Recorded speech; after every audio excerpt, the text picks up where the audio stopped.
Civic volunteer, village police ও green police কর্মীদের August 2026 থেকে তাদের মাসিক পারিশ্রমিক 2000 টাকা বাড়িয়ে দেওয়ার প্রস্তাব করা হয়েছে।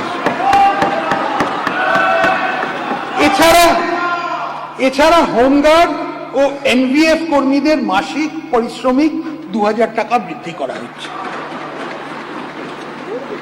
প্রাণী বন্ধু, প্রাণী মিত্র, প্রাণী সেবা, মৈত্র এবং অন্যান্য এআই কর্মীদের গুরুত্বপূর্ণ কাজকে স্বীকৃতি দিতে এদের মাসিক পারিশ্রমিক 2000 টাকা বাড়ানোর প্রস্তাব রাখছে।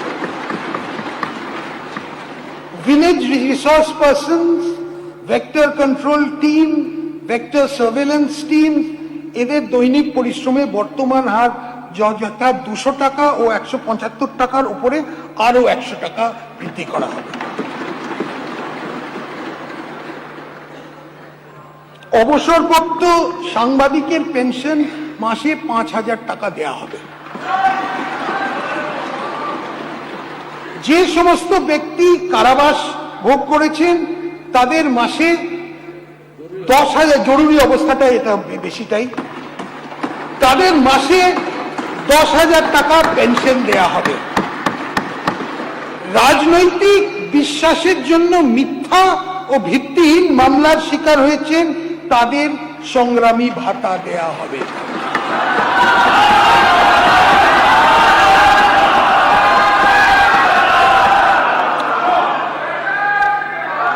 সিভিল ডিফেন্স কর্মীদের মাসে ন্যূনতম 20 দিনের কাজ পাওয়া নিশ্চিত করা হবে। রাজ্য সরকারি কর্মচারী, আধা সরকারি কর্মচারী, শিক্ষক ও অশিক্ষক কর্মীবৃন্দ সরকারের কাছে কাজ ও নীতি রূপায়ণের গুরুত্বপূর্ণ ভূমিকা পালন করেছে। এদের এই অবদানকে স্বীকৃতি দিতে আমরা ঘোষণা করছি যে বর্তমানে 18% মহার্ঘ ভাতা ডিএ ওপর অতিরিক্ত 20%